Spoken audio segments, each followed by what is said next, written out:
Tēnā koutou, tēnā koutou, tēnā tātou katoa. Anna Thomas toko ingoa. And I will firstly explain what a career change guide dog is, for those of you who do not know. His name is Lenny, and we're not allowed to use the F word, as in failed. When a guide dog doesn't quite make it, they are called a career change guide dog. So there you go. Lenny is now 11, and everything that he was, we got him at 18 months old, and he was trained immaculately. He's lost everything now, and he's now 11, yes. But anyway, we love him. Welcome, it's wonderful to be here, and aren't our brains amazing? They helped us make it here, find where to go. They helped us get here on time and in one piece. They got our work done today. Well, some of us, maybe we've got a little bit more work to do tonight. They allowed us to talk with our clients and our customers and our colleagues. They recognised the jokes our workmates told us. And importantly, they reminded us to breathe.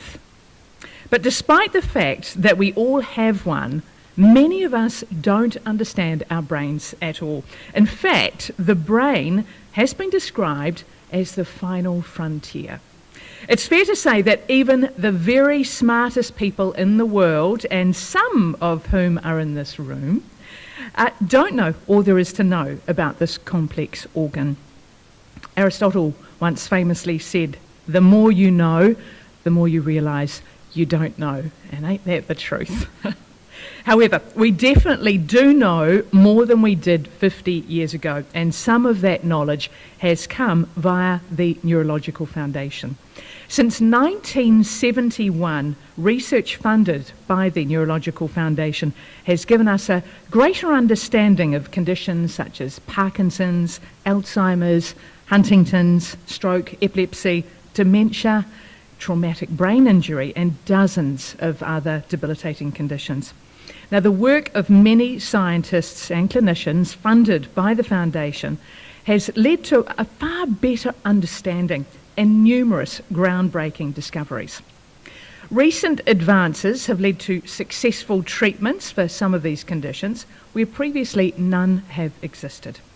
Kiwis can look forward to a brighter tomorrow while enjoying a better quality of life today, and together we are on a pathway of hope. Now, before I move on, I would like to thank Precinct for inviting us to be part of their event series, which coincides with our Brain Awareness Month activities. And we're also excited to be able to share some of our fascinating world with you today. So remember how I referenced that super smart people in the room earlier today? Denise and Bronwen, I'm looking at you.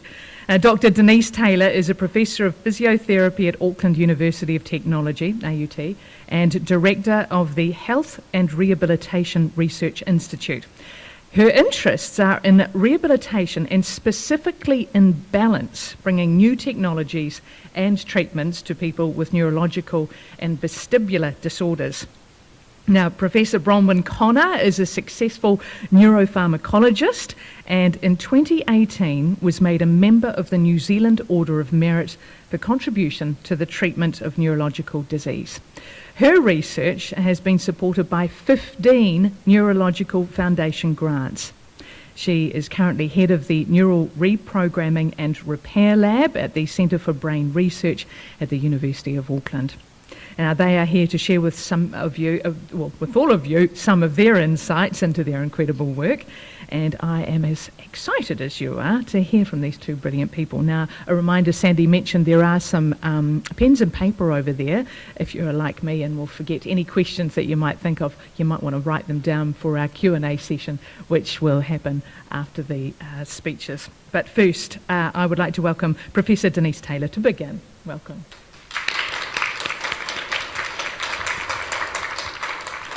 Thank you very much. Thank you, Anna. And I really loved your introduction because what Anna talked about was the realities of actually moving in our world and doing things in our world. And the great thing was, you know, not only did we get here whilst talking to somebody, manage to park the car, we did it all without falling over, mostly. Even in high shoes. It's pretty impressive.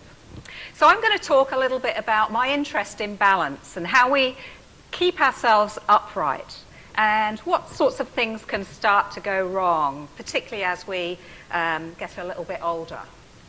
And unfortunately, that's something that's not preventable and is happening to us all the time.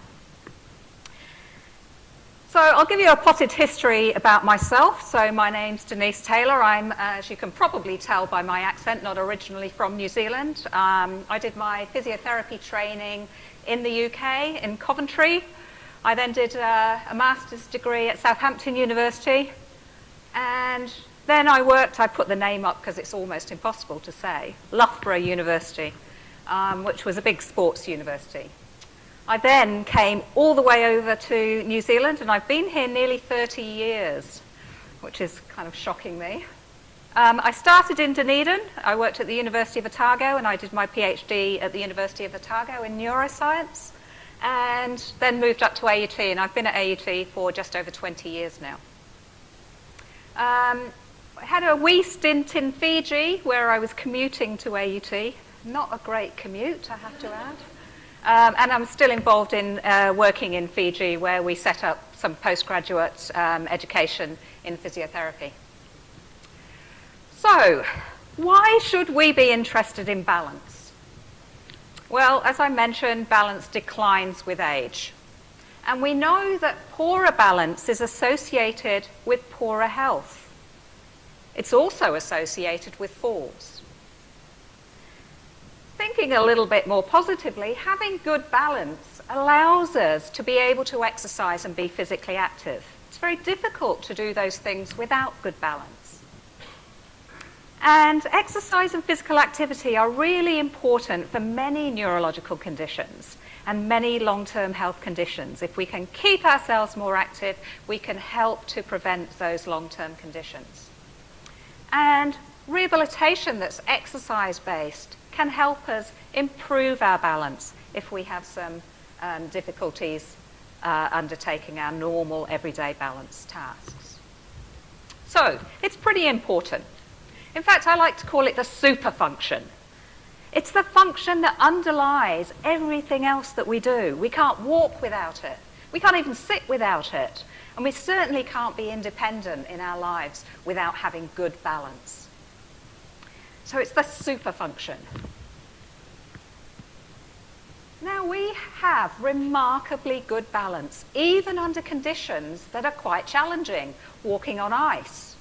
Mostly we can manage it. We might look a little odd, change the way in which we walk, maybe have our arms out, but generally speaking, we manage even these hard tasks. Our brains are so good. But not always. And sometimes we have little blips in our superfunction. We have what we probably call a fall.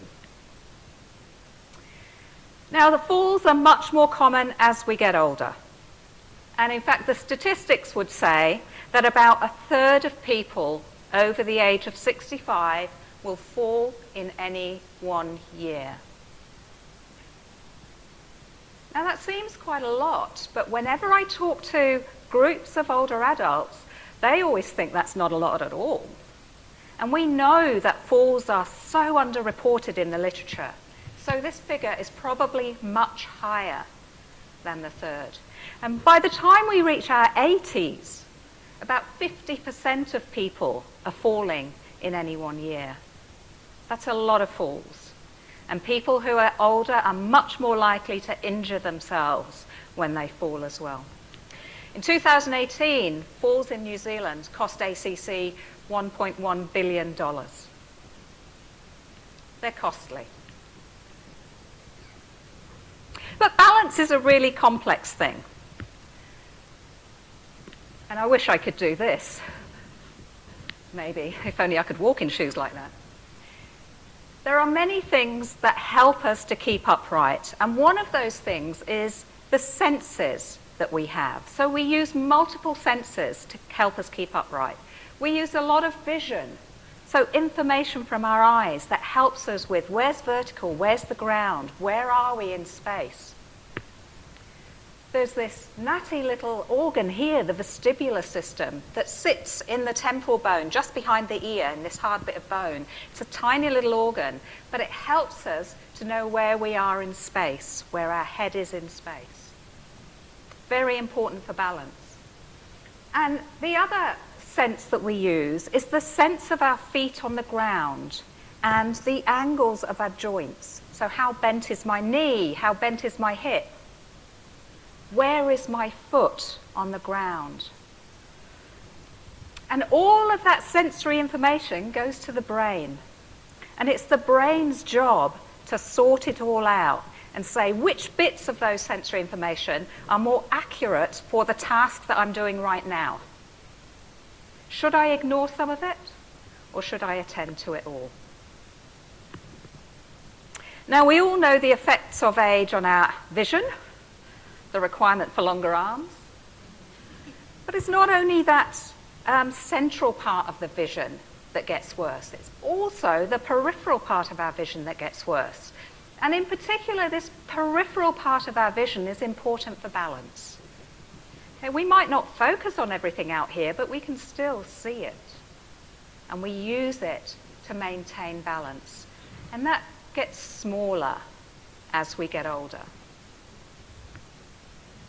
We also know that the nerves sensing where our feet are on the ground and what our joints are doing get worse with age. And in particular, if we have any comorbidities such as diabetes, reduced circulation to the legs, anything like that will impact how well we perceive where our legs are in space. It's not sounding great, is it? Everything's getting worse. Anybody familiar with this sense of spinning dizziness? Yeah, a number of people have probably experienced a deficit in their vestibular system where it feels like the world is spinning around them. Very common, and actually what the research is pointing to now is that actually the changes in vestibular function are similar to the age-related changes in vision, where we're all used to kind of people getting glasses as they get older because their vision's getting worse.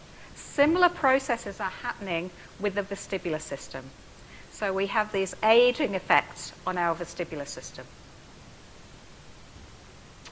Now, the brain takes all of that sensory information and makes sense of it. It has to weigh off which of these are we going to attend to and which of these are we going to ignore in order for me not to fall over whilst doing that task. And I'm sure that most people have experienced the brain being fooled. So imagine you're sitting in a train and there's another train right next to you and you're looking out the window. The train next to you starts to move and you feel that you're moving, and it takes you a second or two to realize, actually no, it was the other train. That's your brain being fooled by which sense it's paying attention to. And sometimes with deficits and brain injuries, people struggle to pay attention to the correct sense, and so their balance starts to fail. Now, one of the really exciting advances in technology are these bits of kit that allow us to measure brain function whilst people are moving, whilst they're actually doing things. So functional near-red infrared spectroscopy, which is quite a mouthful, but it's a way of measuring the brain activity, and in particular we have one of these devices that measures a lot of frontal lobe activity. Whereas previously to this technology, you were sitting in an MRI scanner or lying in an MRI scanner, not able to walk, not able to do any balance tasks. And our research was based on thinking about walking. Imagine you're walking, which isn't the same as actually walking. And EEG systems, electroencephalography systems, so listening to brain waves through tiny electrodes all over the scalp. This technology's been around for a while, but what's new is that we now have wireless systems. And we have good enough algorithms and computational power in our computers that we can cope with any of the noise that's provided by wearing and moving as we're wearing this technology. So we can begin to look at how is balance controlled by the brain and what happens when we're under certain circumstances. So this is some of the work that we're just stepping into now. And we're interested in this because balance really occurs out in the real world. It doesn't, balance in a lab is quite different. Smooth floors, lots of people watching you, things stuck all over you. But actually balance is this. It's walking the dog on the beach on an uneven surface. In the failing light, it's starting to go a little bit darker. You can't see quite as well. Maybe you're talking to somebody at the same time. Maybe you're not. You're just perhaps singing a song or throwing a ball for your dog. They're complex tasks. We don't simply stand in our daily lives. So we need to understand what's happening in the brain during these sorts of tasks. We need to look at what happens when we try to do multiple tasks at the same time. Is our balance good enough that I don't have to concentrate on my balance when I'm walking? I can chat. I mean, look at this. I'm always amazed at how good my brain is. I can even do it backwards. Wow, I can walk and talk and not fall over, because my brain doesn't have to focus on me not falling over. It can focus on the talking part. It's quite remarkable. So one of the tests that we often use, in particular for older people who might be in residential care, is the question of, can you walk and talk at the same time? So we might walk next to them down a corridor, say nothing for a while, and then start talking to them. And if they have balance problems, they are quite likely to stop walking. Give the answer to your question, and then start walking again when they don't need to talk. So being able to walk and talk is quite a significant advance for us. And you might notice this amongst older relatives. The environments in which we operate are complex. And I think this is a beautiful, complex environment. But we do it without thinking most of the time. It's not difficult until you have that balance problem. And then you're spending all of your brain power maintaining balance.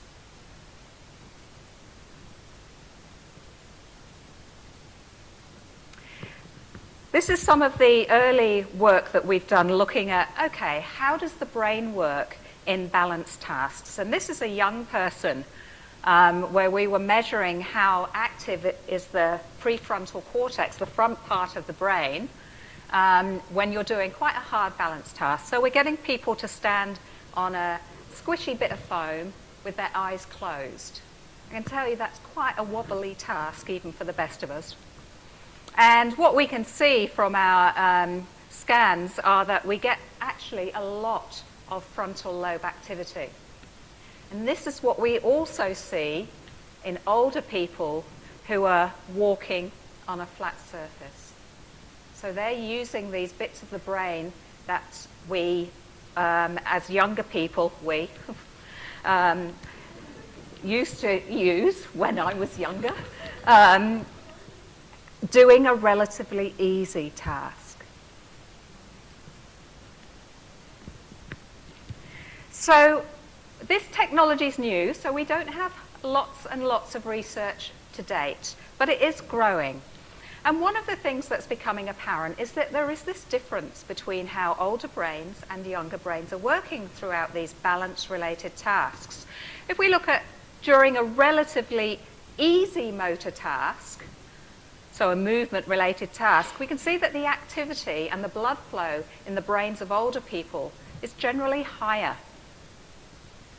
If we go to very complex motor tasks, though, where maybe you're doing more than one thing at a time, the reverse happens. So younger people are able to upregulate that amount of activity in the brain and the amount of blood flow in the brain, and the older people seem less able to do that. Interestingly, when we look at rest, we appear to have higher activity in the frontal areas of younger people. And so a lot of this we don't understand yet, and there are a number of different theories of how the brain ages. And we're trying to kind of sort out some of those theories to work out whether these things are good compensations or whether we should be trying to put in some rehabilitation that changes the blood flow and brain activation patterns. So this is where some of our research is currently heading. When I do these talks, people always say, is there anything I can do to improve my balance? And there are so many things that impact balance. So muscle strength, reaction time, muscle mass, all of these things we can improve to improve our balance. We know that if we maintain a good muscle mass as we get older, it's a good thing.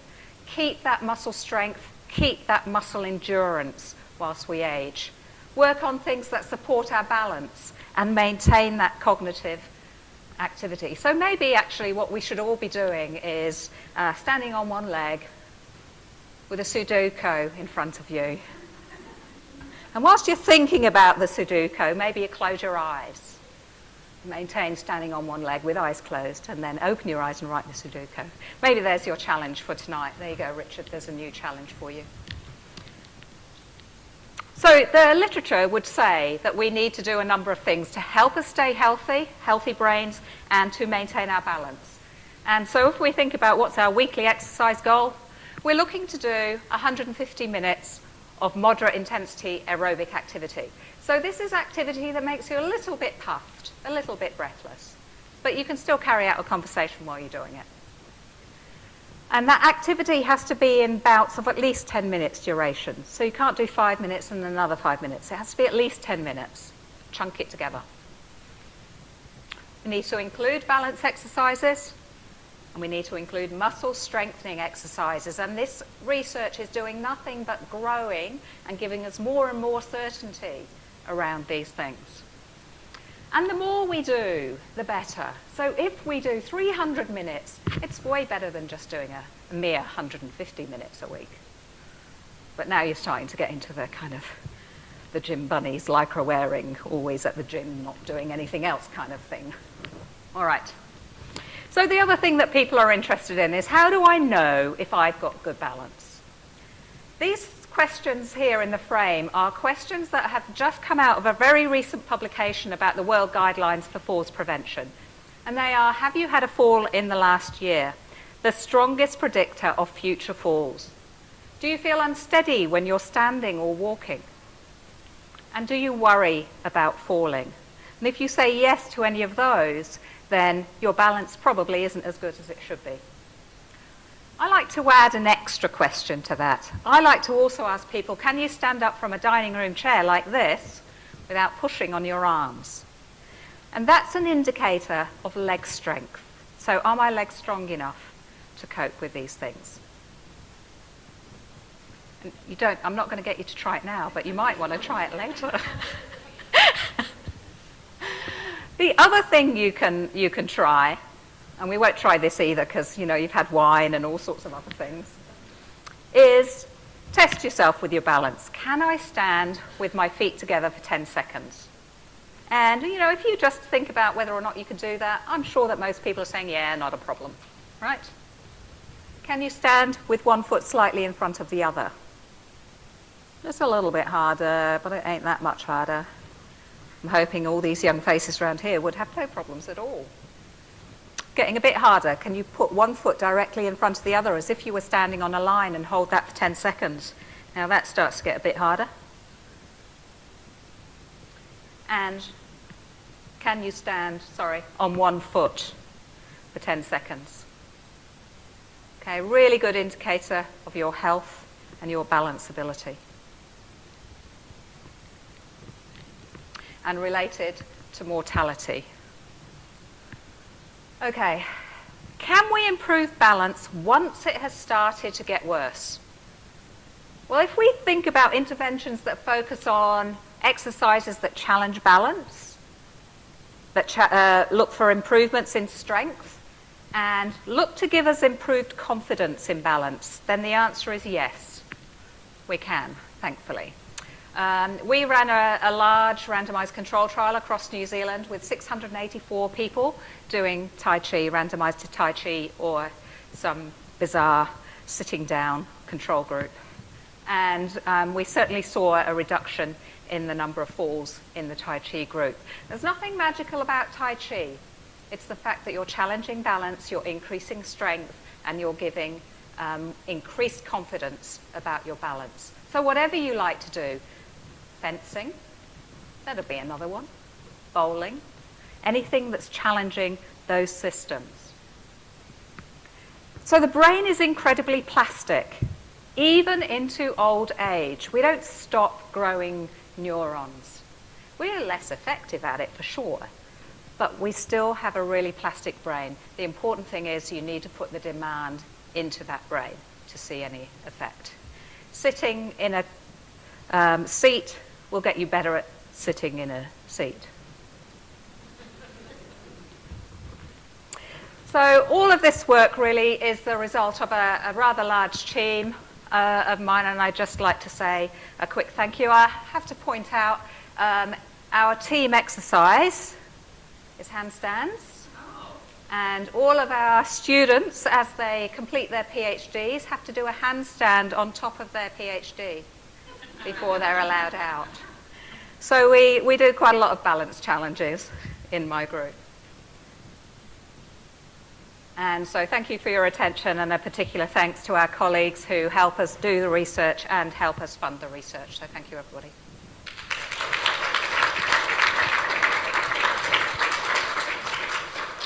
Professor Denise Taylor, thank you so much. I did actually get off the chair without using my arms.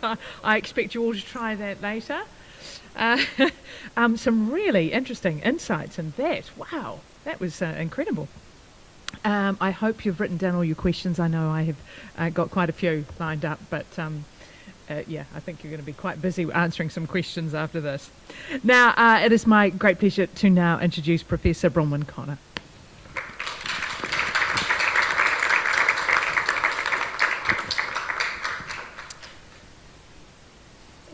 Thank you, Anna, and I'm really pleased I wasn't in Denise's lab for my PhD because I would have failed that test. There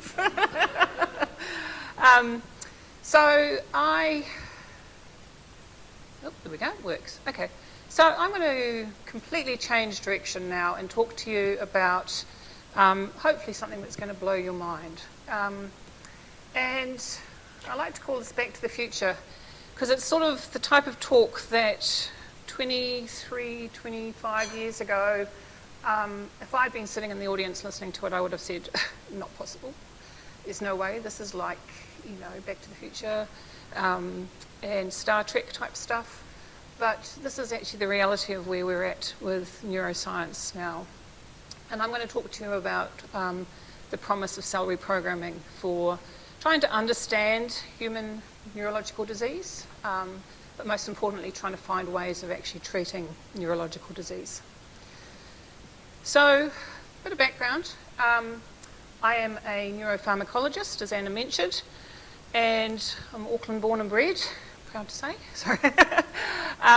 Spent some time living in the States, postdoced in the States after my PhD at Auckland University in the Department of Pharmacology. And my love affair for the brain actually came about through psychology. So I went to university thinking I was going to do sports science. Sports science didn't really exist then, it was exercise science. And I was going to do sports science and particularly motivational performance enhancement. So I took some psychology papers, and I remember opening up a psychology textbook and reading about the brain and going, oh my goodness, this is incredible. This organ is just so complicated. And we're talking, just a little while ago. So they knew a lot less then than they do now. But just sort of thinking, wow, this is just really incredible. And it was one of those moments where you suddenly think, I think I found my niche. I can't get enough of reading about this organ. So I went through, changed my complete career focus, a bit like the career failed guide dog, I suppose. And started doing what then was probably neurophysiology degree. And then my last year at university, I had to make up a couple of papers, and I was flicking through the calendar, which, if any of you ever remember, the university calendar was like this thing like this, and if you could find your way through the calendar, you deserved a degree in itself. And I came across these two papers called Pharmacology, and so how drugs work. I thought, oh yeah, that sounds interesting. I might give that a go. And that was the final piece. So neuroscience, pharmacology, how can we actually make drugs or treatment strategies to help repair neurological disease, neurological injury. And so we heard back in 2000, I think it was the decade of the brain, we were going to find these discoveries, we were going to cure Alzheimer's disease, Parkinson's disease, and we're now at 2023 and we're still waiting to cure Alzheimer's disease and Parkinson's disease. And one of the main reasons of that is because of this slide here. So for those of you not familiar with the drug process, people like myself work in a lab, we identify a potential target, we identify a drug, we take it through a whole lot of preclinical studies until we get the, and in this case in New Zealand too, it would be the Federal Drug Administration in the US, say, yeah, that looks really useful, that looks like it could do something, we'll take it into clinical trial, okay? So an FDA clinical trial, only about 10 to 15% of drugs, and that's any drug actually, so, and neuroscience, neurological disease, drugs for neurological disease are no different, only 10 to 15% get out the other end and go to market, and are the things that you will take if you go to hospital or if you go to the pharmacist. And the main reason that they fail, it's wrong one, is because of efficacy. They don't work. So all the preclinical studies happened, we take it to a patient population, it didn't work like it did in the lab. So as a pharmacologist, to me, that's really concerning. We come up with all these fantastic targets, new drugs, to cure no one, treat no one. And a lot of the reason is because every single drug that you've ever taken has been tested in animals. Okay? So, and there is a purpose and there is a need to do preclinical research using animal models of neurological disease. But these drugs have never actually met a human until they go into clinical trial. Now, one thing about particularly rodents, rats and mice, that are used for drug development, drug testing, is that they are inbred. They're very, very genetically the same. And also, as my next slide shows here, they are not humans. They are rodents, okay? So, you know, unfortunately, a lot of you might not like to know this, but your brain has the same structures as a rat and a mouse, okay? So, it's not, they make a good model, okay? But they're not humans, okay? So, and they're talking about inbred. So genetically, they're pretty much all the same, all right? The other way that all of your drugs have come about is being tested by cells in a cell culture lab in a dish. And these, a few of them will have been human cells. None of them, I can put money on it, are human brain cells, okay?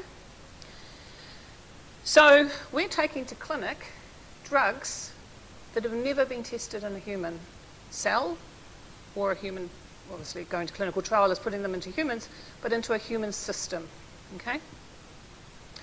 And my own PhD and a lot of work when you're wanting to look at human brain looks at the gold standard, post-mortem human brain tissue, okay?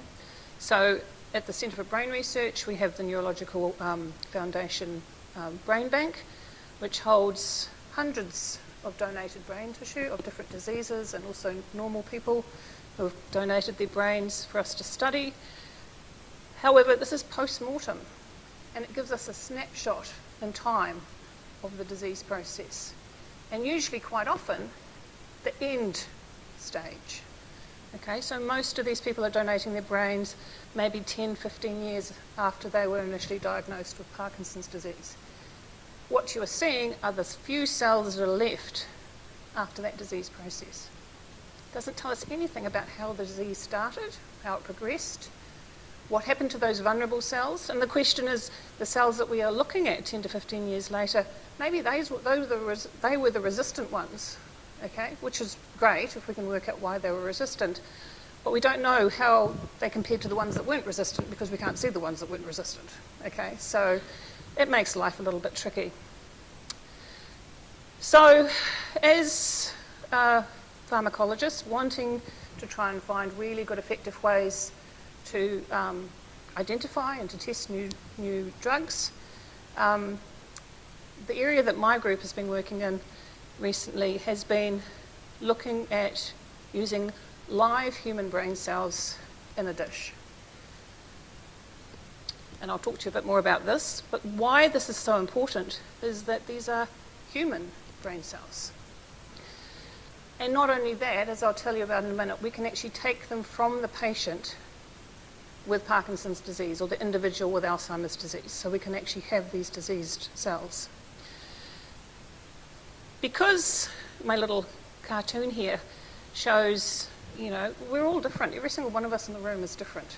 Genetically, but also a thing known as epigenetics. And the epigenetics is what you've been exposed to during your life. Okay, so whether you're, you know, love running marathons, whether you drink alcohol, maybe you smoked cigarettes at one point and stopped, anything at all. Maybe you were born in another country. Your epigenetics, your DNA, displays all of that, and that's part of your variability as well too.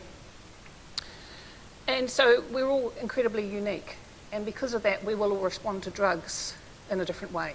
Okay. And also, what's really important is that we look at different ethnicities and gender. Okay. Now, one thing, just to go back to my little mice rat friends here. And still pretty much still to this day, pretty much I could say most drugs that you take have only ever been tested in male mice or rats. Reason being is they don't want the estrus cycle to confuse the data. Okay, 50% of us, well not maybe in the room, but 50% of us in the world have to deal with that, and so the drug has to work and not be affected by that. Okay, so we need ethnicity and gender balance as well. Okay, so I've thrown up a whole lot of hurdles here, and I've said to you that we are working on using live human brain cells. So you can obtain some of these from surgical pieces of tissue taken surgically from a patient, or you can get some of the cells post-mortem if you have a really, really short post-mortem delay. Okay, which in New Zealand can sometimes be possible. But if you go and take brain cells post-mortem, they don't survive very well. You don't get a lot of them. Okay. So what I'm going to tell you about now is a process called cell reprogramming. Now, back in 2007, Kenyan Yamanaka from the University of Kyoto presented for the first time his ability to directly reprogram skin cells. So he took human skin cells, and what he did is he overexpressed these 4 genes that are involved in making an embryo. And he overexpressed them so that the skin cells turned these genes on, and he made what are known as induced pluripotent stem cells, or we call them iPSCs, just for short. Now what these are is they look and act, don't sound, but they look and act exactly like an embryonic stem cell. Okay?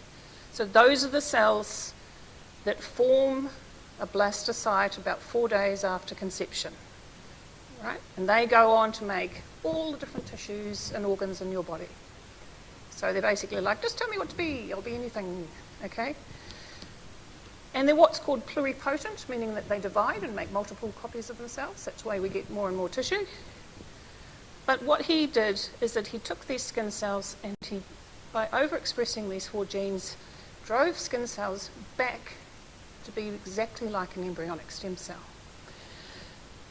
And what that meant for researchers in the biomedical field was that they now had this ability to make all these different types of tissue. Any tissue you could think of, they could make it, which was pretty cool, pretty exciting. So we were obviously excited by that.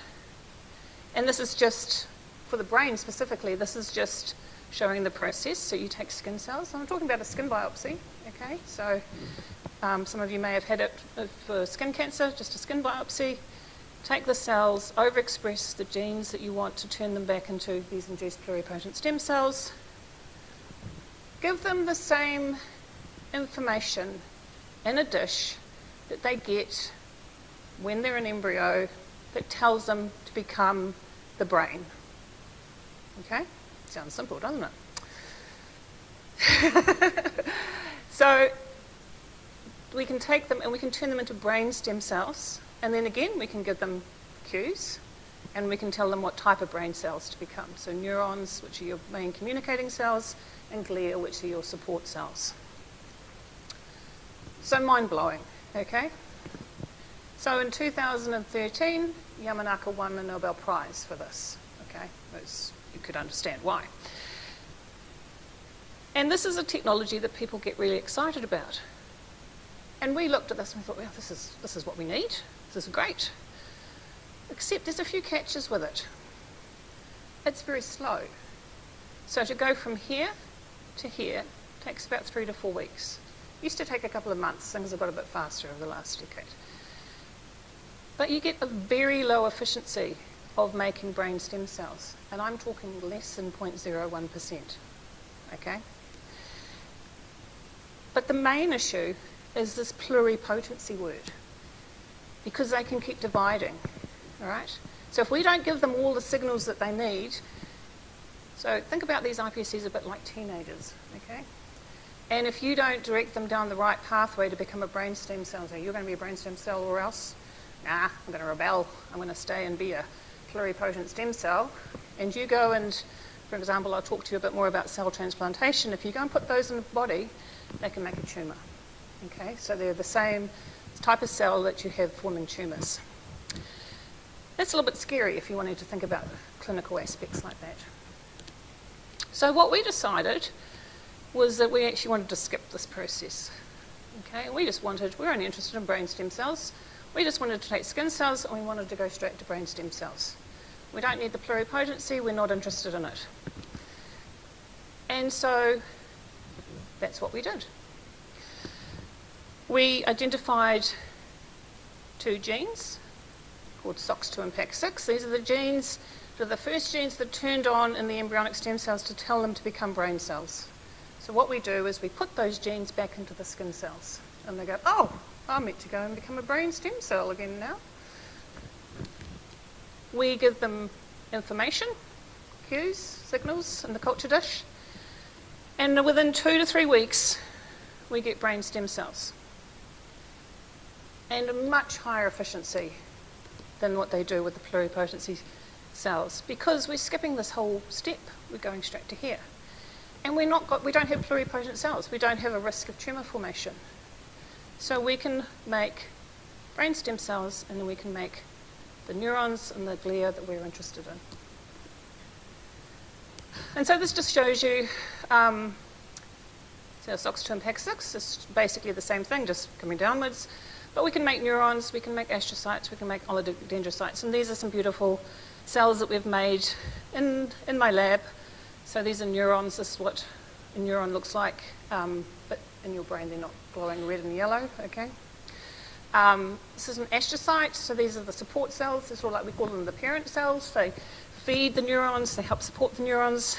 And oligodendrocytes, really important for spinal cord injury. These are the ones that wrap themselves around the long axons of a motor neuron to make sure the electrical signal works really well. Okay, so these are the guys that get damaged during spinal cord injury. So we have this capability now, and what we're doing with it and because basically I could stand here and talk to you for about 2 hours about all the stuff that I could talk to you about.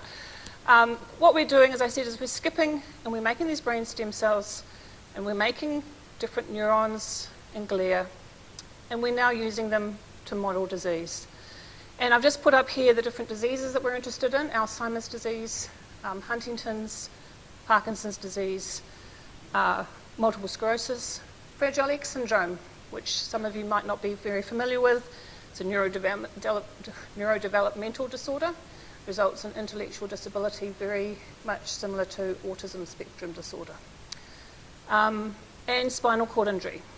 So we can take skin cells from patients with these disorders, and we can actually grow them up if we're interested in the neurons, for example. So say it's Huntington's disease, which is one disease that we've been focusing on a lot. So Huntington's disease is a genetic disorder, and it's a movement disorder. Selectively lose neurons that are involved in coordinating movement. We can grow them from Huntington's patients in the cell culture dish, and we can watch them develop, and we can see what changes occur. And what we've just recently shown is that they don't develop in the same manner as normal brain cells. Okay, so we've always thought of Huntington's disease as a disease of aging. People get the clinical onset at about 45, 50. They've got the genetic mutation from birth. We can now see that all the way from the beginning, those cells are impaired. We can also then have a look and see if we can find cues, targets that we could actually develop drugs towards. And so we're actually doing work funded by the Neurological Foundation at the moment looking at that. Another one we've looked at is Fragile X that I've talked about again. We see it's a neurodevelopmental disorder. We see impairment in the development of those cells from patients with Fragile X. And again, we're doing some drug screening for that to see if we can help with the growth of those cells early on. And interestingly, the targets that we're looking at there are current drugs that people are taking for other diseases, which means that doesn't have to go back through clinical trial. It only has to go through the end stage of clinical trial into that patient group that's different to the original use. It's a really good way of fast-tracking new drug treatments. But the one thing that I'm quite excited about is this whole concept here of cell transplantation. And this is where it gets a little bit sort of Star Trek-y, I suppose. So cell transplantation actually isn't new. Parkinson's disease, they have been looking, and Huntington's disease, they've been looking at cell transplantation since the 1980s. But they were using originally human fetal tissue, and then they've moved on to human embryonic stem cells. Huge ethical, moral debates around the use of those tissues. So we can take our directly reprogrammed skin cells, our brain stem cells, and we can turn them into cells that are going to become replacement cells for Parkinson's disease, or cells that are going to be replacement cells for Huntington's, and we can transplant them into the patient in the area where those cells are lost, and hopefully they will grow and form replacement brain cells. The other disease that we're interested in, or not disease, the other injury that we're interested in looking at is spinal cord injury, and putting in those oligodendrocytes that I talked to you about, so that they can come back in and they can actually repair the spinal cord injury. And so what I've just got here on my last slide here is just to show you the work that we've actually just recently done looking at cell replacement therapy for Huntington's disease. This is actually intellectually protected property. Okay, so this whole concept here has been protected. We're hoping to take it into clinical trial in the next couple of years, but basically using a rodent model of Huntington's disease.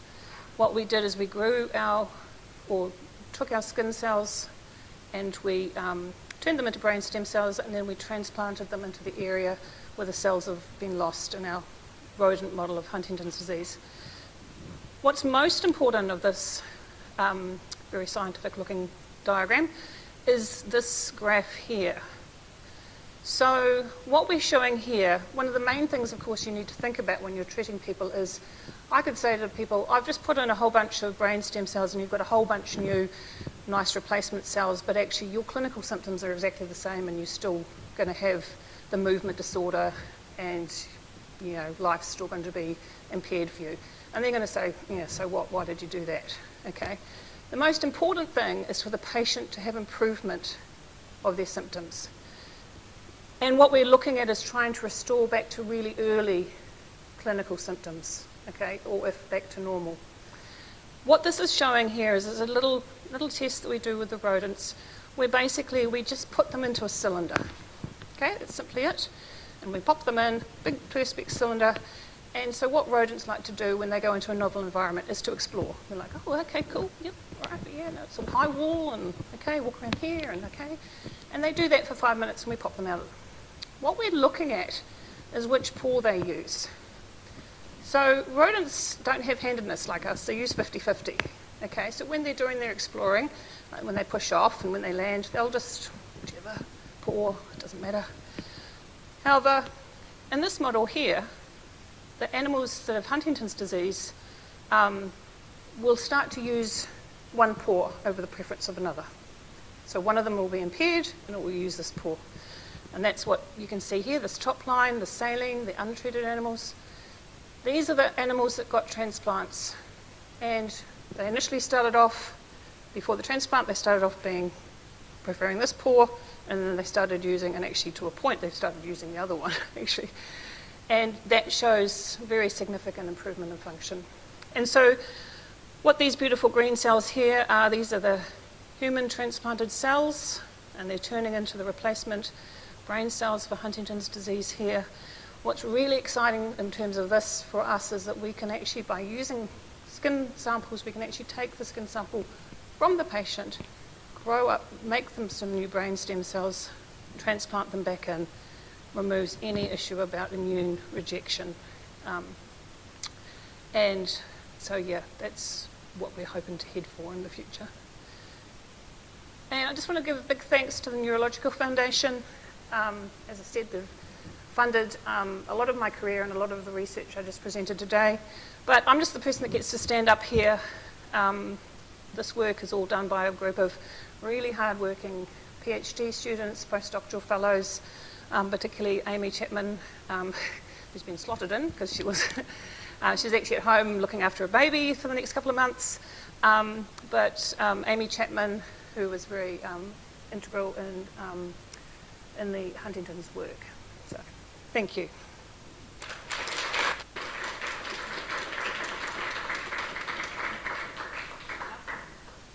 Thank you, Bronwen. That was quite mind-blowing, actually. I do notice that even though drugs are tested on male mice, I just noticed that, look at all those. There's only one male there. There's a whole room full of women leading the charge on this groundbreaking research. Isn't that great to see? Yeah.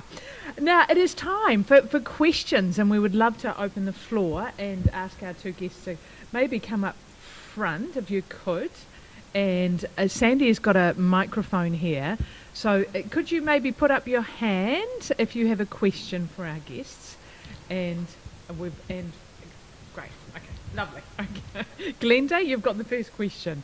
I think this is aimed at Denise, but I do observe that you are both wearing flat shoes. And I just wonder whether you have a point of view on whether high heels should be banned. You can hear me okay? Well, the only reason I have flat shoes on is because I walked here from K Road. Normally, I have shoes like this on. So normally I'm standing here apologising for the fact that I'm standing here in high shoes. Of course, wearing high shoes makes your balance a little bit harder. And so if your balance isn't very good, maybe you should be in flatter shoes where you can feel the ground. But if your brain is good enough, it should be able to cope with some of these deviations from the optimal situation. So, you know, it's a marker of youth. and ability I'll to take be that. flexible. I will take that. Thanks. Actually, I will confess this is the first time I've worn heels, and probably since before COVID. Yeah. Thank you. It's a I made different 4. challenge, isn't it? Yeah. Yes, totally. Yeah. Another question over here. Bronwen, you had quite a large range of diseases that you were trying to look at. Is there any sort of prioritisation that you have whereby you're looking at one over the other, or are you trying to solve all of these issues simultaneously?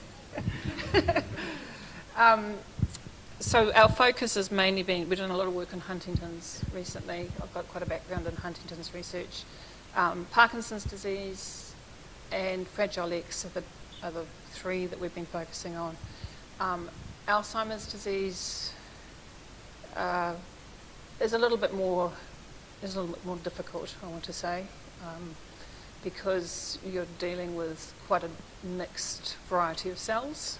Okay, and so I suppose just to make it so, and spinal cord injury is nice too, because now we've got this oligodendrocyte protocol, which Amy just worked out how to do basically about 3 weeks before she went off and gave birth. So, yeah, that was. So that, when she comes back from maternity leave, will be something that she is working on. So, but yeah, Parkinson's and Huntington's at the moment. I don't want to call them low-hanging fruit, but they've got a really nice population of cells that we can target. Yeah.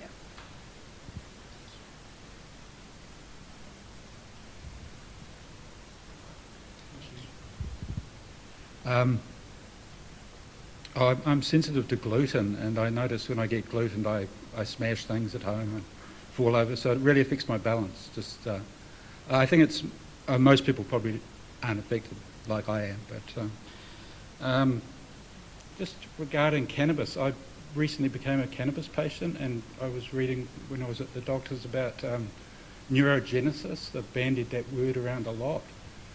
Is there something like, am I going to grow a brain by getting stoned? Or what's going to happen? So I spent, before moving into cell reprogramming, I spent a good decade studying neurogenesis, and the idea that the resident stem cells that you still have in your adult brain, which until the early 1990s we knew existed, or probably I should say we didn't wish to put ourselves down with lower mammals because they all have them, but of course human brain's so superior that we didn't have any, but we do, and the idea that they can go and do a self-repair job, which is really exciting, but there's a good reason why they don't manage to do that, and that is because there are a whole cocktail and mixture of things going on, positive things and negative things. And sort of to summarise it, the brain tries to repair itself and then simultaneously kills the new cells by the immune system. Okay, so, and it's like, oh, okay, so then we'll just dampen down the immune system.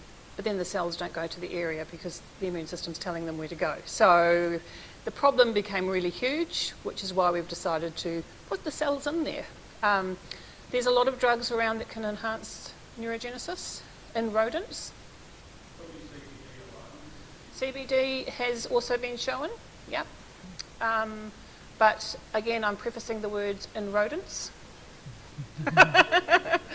Okay, so we've basically cured rodents of anything that we ever want to be cured of, okay? Always keep that in mind, yeah. Have we got another question? I just got texted one, but if... I've actually got a couple. Okay, this person's wish to remain anonymous. Does that mean we can get younger by injecting these reprogrammed cells, iPSC, into ourselves? No. And funny that was actually my question as well. No, I'll tell you something though.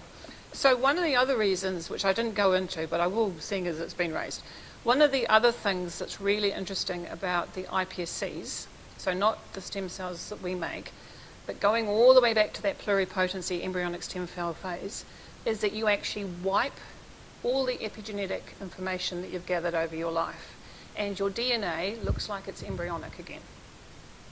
Okay?